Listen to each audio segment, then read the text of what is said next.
haría parte de los dólares que están en el colchón, sabiendo que, insisto, esto de la OCDE y demás, para el que tiene los dólares en la caja de seguridad no le impacta? Mira, el gran problema es que si vos tenés los dólares en el colchón o tenés en la caja de seguridad, después ¿qué vas a hacer con esos dólares? ¿Vas a comprar un departamento? Bueno, la FIP te va a empezar a seguir por todos lados. No vas a poder sacarlo a la caja de seguridad, te va a costar mucho sacarlo a la caja de seguridad.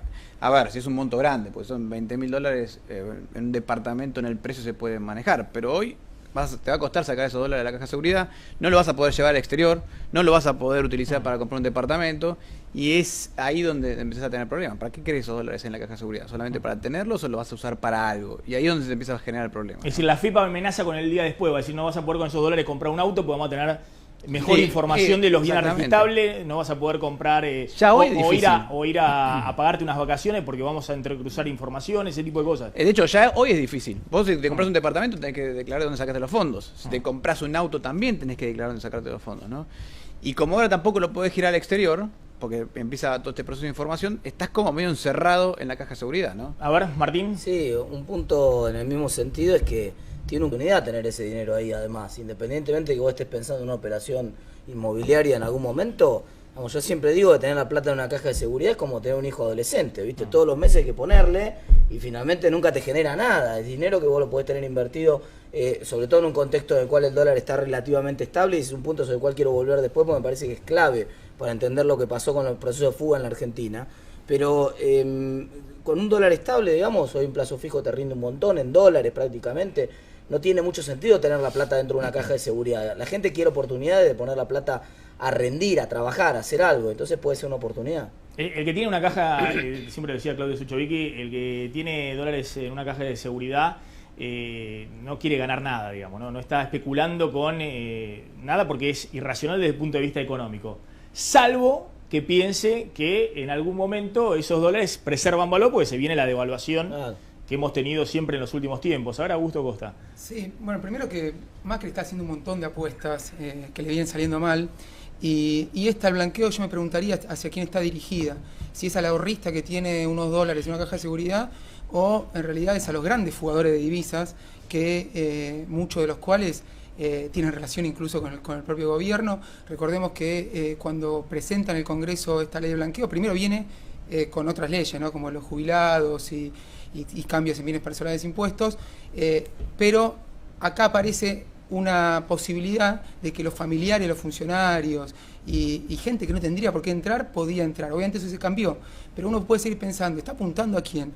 A limpiar el prontuario a un montón de empresarios o grandes jugadores, y esa plata puede ser que le salga bien, porque si realmente esa es la idea y no apuesta al pequeño ahorrista que tiene la caja de seguridad, lo veremos con el desarrollo del blanqueo. Por otro lado, también los incentivos para tener dólares en el país en caja de seguridad tienen que ver con las perspectivas que uno tiene respecto a la evolución del dólar. Si uno tenía en una caja de seguridad en el mes de diciembre, el 1 de diciembre, 10 dólares, después de la evaluación, obviamente en pesos adquirió un montón de ganancia que otro activo no le hubiese dado. Entonces, acá también hay que pensar qué está pasando a futuro con el dólar, con la economía, que también es para discutir, porque creo que hoy el gobierno está en una encrucijada muy grande. A ver, yo siempre fui contrario por una cuestión moral a los blanqueos, porque además es, de alguna manera, aunque hay un premio en este blanqueo para los cumplidores, que no vamos a pagar bienes personales este año y nos van a devolver algunos anticipos que ya hicimos, o para los que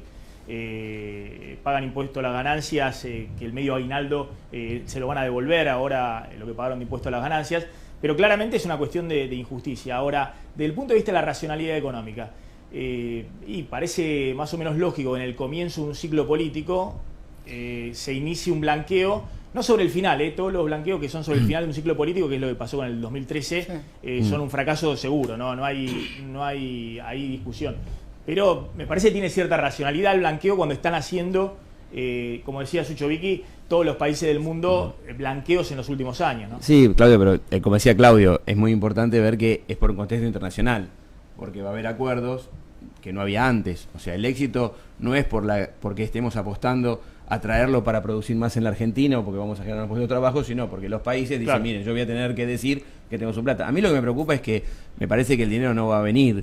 Yo creo que históricamente esto ha pasado. Yo creo que puede ser que haya gente que lo declare, como decía Augusto, por ahí hay gente que tiene mucho dinero afuera y quiera ver si puede entrar en este blanqueo y pagar poco impuesto, lo va a declarar, pero mi problema es si lo va a traer. Y realmente me gustaría que venga para el sistema productivo, no que venga para la especulación financiera o para cubrir reservas o para otro fin. Ojalá el gobierno en este tiempo se ilumine y entre todos los funcionarios que están actualmente digan, bueno, si va a haber un blanqueo y va a haber un fuerte ingreso de divisas, no solamente para la parte impositiva y recaudatoria, sino que la vamos a traer, que la vuelquen en lo productivo. A mí me parece que de alguna vez por todas tenemos que meter en los blanqueos la discusión de las empresas y de la producción nacional. Yo creo que si no van a ser capitales otra vez para la especulación, y me parece que esto ya lo hemos vivido, ya ha pasado, ya ha ocurrido, y realmente lástima que no le dimos más importancia al CEDIM, porque después reconocieron la gente de la construcción, la gente inmobiliaria que les había servido, lo dijo en voz baja, era un momento político y no lo quería reconocer en vivo, pero digo, eso es lo que tenemos que apostar. A ver, si vamos a tener un blanqueo y hay posibilidad de repatriación de capitales, que no sea solamente por temas financieros o para cubrir las reservas o para mejor recaudación impositiva para poder hacer frente a pero determinadas eso cuestiones. no depende de las condiciones de la economía, porque la verdad que no se lo puede obligar a alguien. No, se puede proponer. Maxi, perdón, se puede proponer. ahí me parece importante lo que dice Marcelo, la diferencia de lo que vos llamás el blanqueo anterior, que fue un fracaso, Sí. que fueron 2.300, un poquito más, millones de dólares. Ahí la lógica del esquema era que entraban los dólares al país e iban al circuito productivo para mercado inmobiliario, ¿no? Entonces acá no está la obligación, es una exteriorización. Entonces ahí tomo el punto de Marcelo, llamativo que el gobierno permita blanquear, pero que no se preocupe porque esos dólares formen parte de lo que necesita la economía para poder funcionar mejor. Son dos objetivos diferentes, claro. Una sola cosa nada más. Está muy bien lo que plantean. Y de hecho creo que el gobierno eso lo escuchó, porque una de las alternativas que hay es invertir en fondos comunes de inversión de infraestructura y de desarrollo inmobiliario. De hecho, no tiene costo eso. O sea, no hay Podríamos poner la palabra industria de vez en cuando. PYME. En eso. Va a haber fondos pymes. Está bien, Y construcción. que invierten en la pyme. Perdón, fondos de infraestructura y para empresas pymes. En el medio, hasta marzo del 2017, después lo vamos a ver en las alternativas, uno puede hacer un parking en un fondo común de inversión, entre ellos pymes. Trabajo en la bolsa y es donde más fondos pymes hay finalmente, y es donde van a incentivar a aquellos, y vuelvo a decir, sin cobrarles, para que inviertan en la parte productiva. Después va a estar en la persona si confía o no en los gestores de esos fondos inmobiliarios y demás. Pero la alternativa está y es donde más apuestan.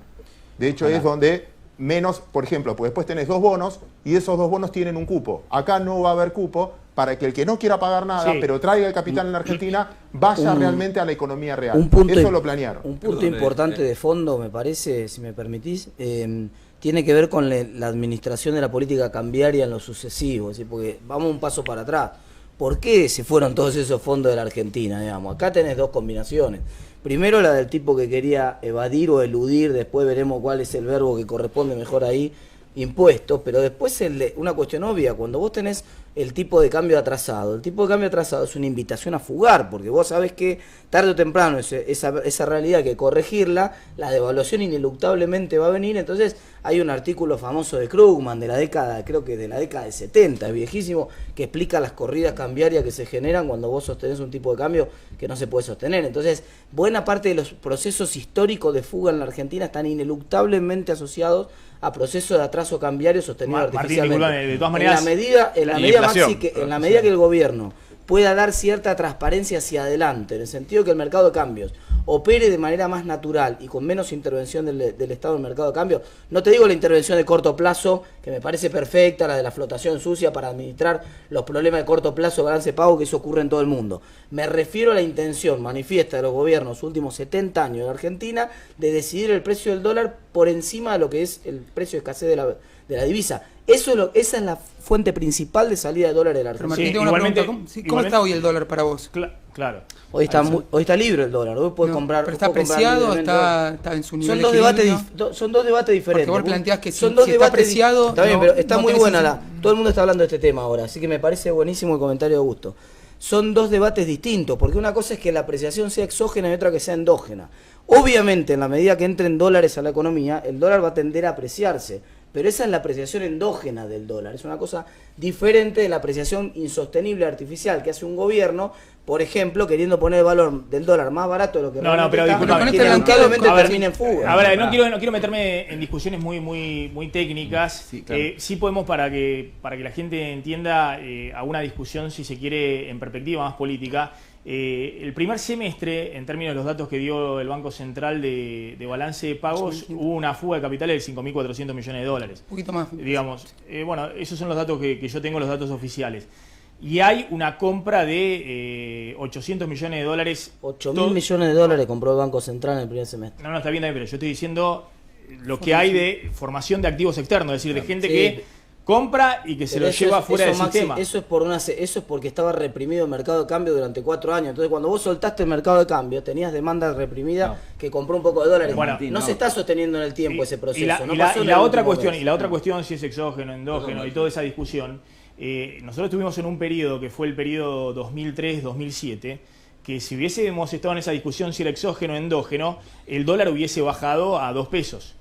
Digamos, si hubo una activa participación del Banco Central en aquel entonces con Alfonso Pratgay primero, después con Martín Regalado, a quien nadie puede acusar de ser economistas heterodoxos o del kirchnerismo puro que no aplicaba el manual de la política económica, que lo que hicieron es fuerte compras de reservas del Banco Central para sostener un tipo de cambio, porque si se te caía el tipo de cambio no tenías el boom que tuviste en la primera etapa del modelo kirchnerista en términos de industria, de exportaciones y demás. O sea, siempre son discusiones políticas. Por eso, ¿no? pero la presión de fondo era la apreciación de la moneda. Si la presión es a la apreciación de la moneda, para ponerlo en castellano para la gente que nos está escuchando, el incentivo es a entrar al país, no salir. El incentivo es a que entre en dólares, y eso fue lo que ocurrió en ese periodo de la economía argentina. Fue un periodo de ingreso de inversión en el exterior, no de salida. Cuando se revirtió el modelo, cuando llegó la presidenta Cristina Fernández y hizo exactamente lo contrario de lo que había hecho su marido antes, cuando se revirtió el modelo y comenzó el proceso de depreciación, obviamente acelerás la salida, todo el mundo quiere salir. Mirá, la transferencia de divisa fenomenal que ocurrió por sostener artificialmente bajo el valor del dólar fue escandalosa. 10.000 millones de dólares entre 2010 y 2012 se llevaron las multinacionales argentinas que facturaban. A lo que voy hay una discusión hoy si el dólar está de nuevo atrasado o no. O sea, y lo que cuál es- es el rol del Banco Central, si el Banco Central debe tener una política más agresiva de pero compra Maxi, para sostener un dólar El que tipo va de hacia cambio arriba. real Pero- argentino perdón, ahora Maxi, está 29% arriba del que había en diciembre del año pasado. Pero si el tipo de cambio real pero si el multilateral. blanqueo es un éxito y entran un montón de millones de dólares, 50.000 millones de dólares. Esa es la gran pregunta. Es la Por gran eso, La que va a bueno, ser la gran es, pregunta. bueno, es la Pero, pregunta. ojo, yo creo que ¿cómo mucho- va a quedar el tipo de cambio? Porque Ahí está la entonces, gran si hoy pregunta. está atrasado y me entran 50.000 millones de dólares, Ahí está la gran pregunta. verdad, no, Sí, yo no sí. creo que sea No, pero una cierra toda la pregunta. industria Yo- argentina. Sí, claro. opinar Sí, de coincido, Máximo mucho. Coincido contigo. No creo que sea la prioridad del gobierno que entren No los la dólares. La prioridad fiscal. A ver, este blanqueo exteriorización es un blanqueo fiscal. El objetivo no es que entren fondos que no en Argentina. Me parece que el objetivo es fiscal. Y la parte una parte de pensar en el éxito del blanqueo, ¿por qué 20.000 millones de dólares? Lo dijo Claudio al principio. El hecho de que vos puedas decidir mantener los fondos en el exterior es un gran estímulo a entrar al blanqueo. Porque lo que te está diciendo es sacar problema fiscal, cómo manejes tu ahorro es problema tuyo.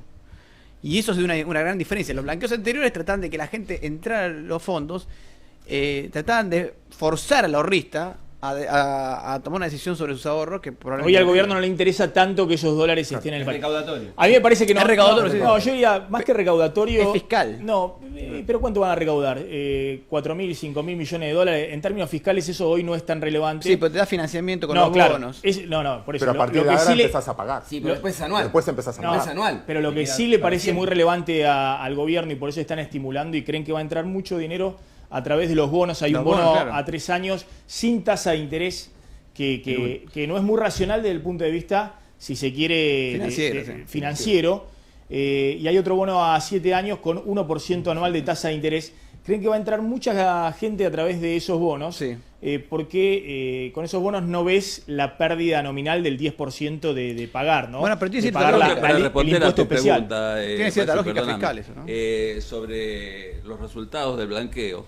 Yo creo que hay que vincularlo con las otras variables de la economía. ¿Qué está pasando con la economía en general? Porque si no es muy difícil llegar a prever qué va a pasar con el blanqueo. Las estadísticas anteriores muestran de que la gente no participa en el blanqueo. Lo que te aseguro es que la mitad de las pymes, las micro y las pequeñas, no van a entrar en el blanqueo porque no tienen lo que blanquear. Tienen únicamente el compromiso de poder pagar los sueldos a fin de mes porque está pasando por una situación sumamente grave. En la Argentina en este momento estamos viviendo esta inflación.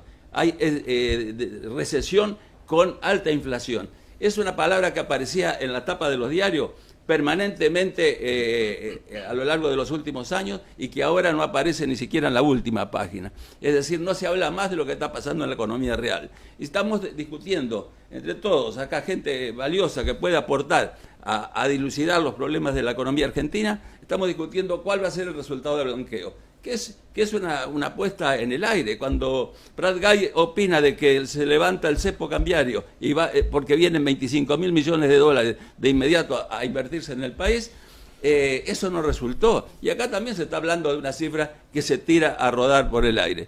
Pero lo concreto es que en junio bajó el 6% el gasto en bienes alimentarios en el país. Y eso es muy fuerte, porque es una variable muy inelástica, la inversión en bienes alimentarios.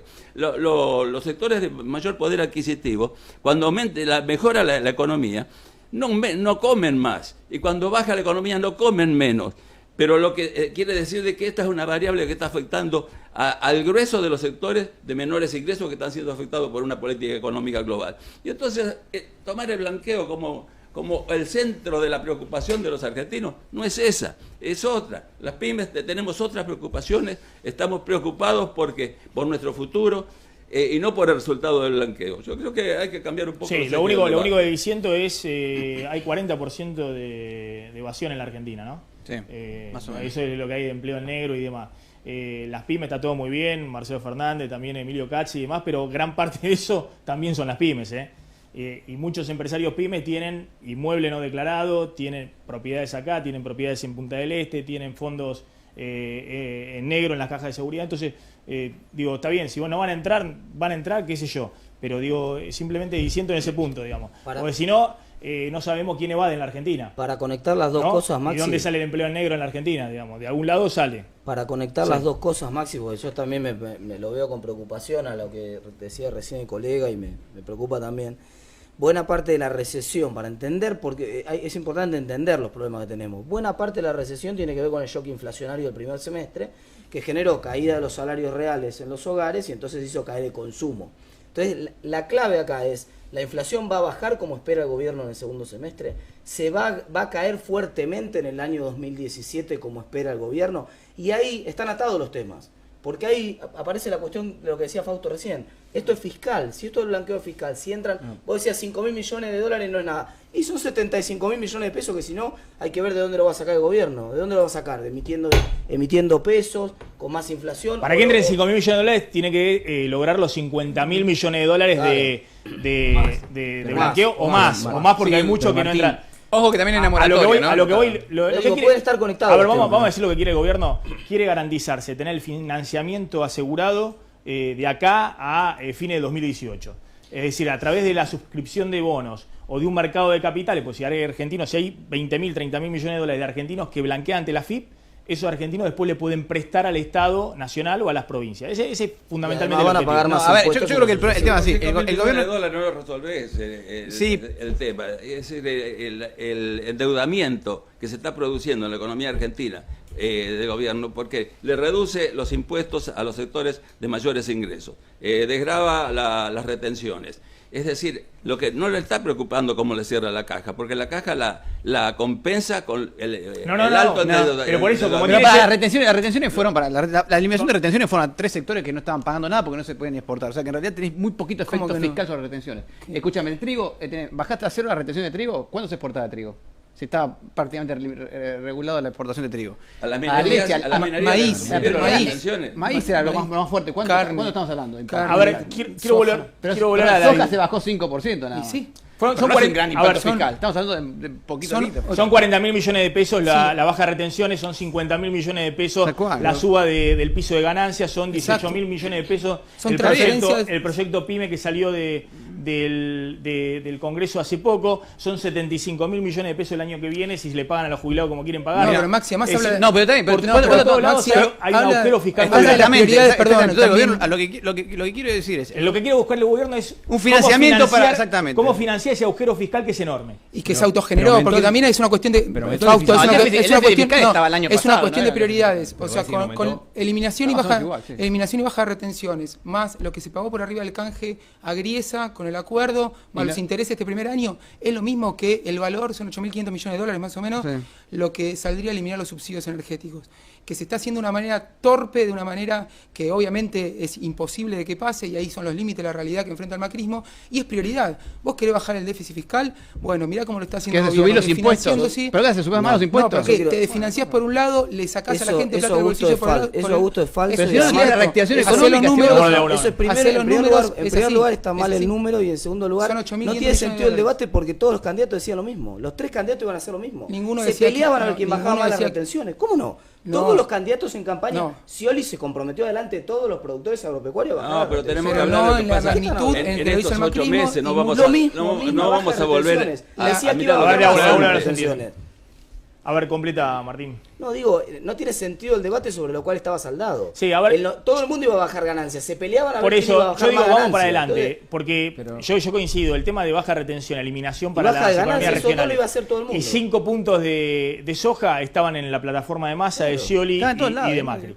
El tema es cómo financias un déficit fiscal, que justamente estamos viendo un gobierno que lo critican mucho los sectores más ortodoxos y lo critican obviamente por izquierda, justamente porque tiene un déficit fiscal que no ha achicado y que incluso en algunos casos ha incrementado. Pero no solamente por los 40.000 millones de dólares, los 40.000 millones de pesos de bajas retenciones, sino porque lo que yo decía, está abriendo la billetera en todos lados. Cada vez que va y negocia con los gobernadores, y Maxi, hay 30.000 millones de pesos. La recaudación está creciendo 20 puntos abajo de la inflación por la recesión que está generando. No, pero también está bajando. A ver, crece 20 puntos por debajo de la inflación porque el gobierno está devolviendo una cantidad enorme de impuestos a las ganancias de los últimos 2 años, de pago del 35% de los que se fueron al exterior, y además no está recaudando eso que el dato central en los últimos años se recaudó. Es el de las provincias. Las finanzas de provincias, todas las provincias en el primer semestre recaudaron 37% más de impuestos que el primer semestre del año pasado. Y eso se lo envía al gobierno nacional.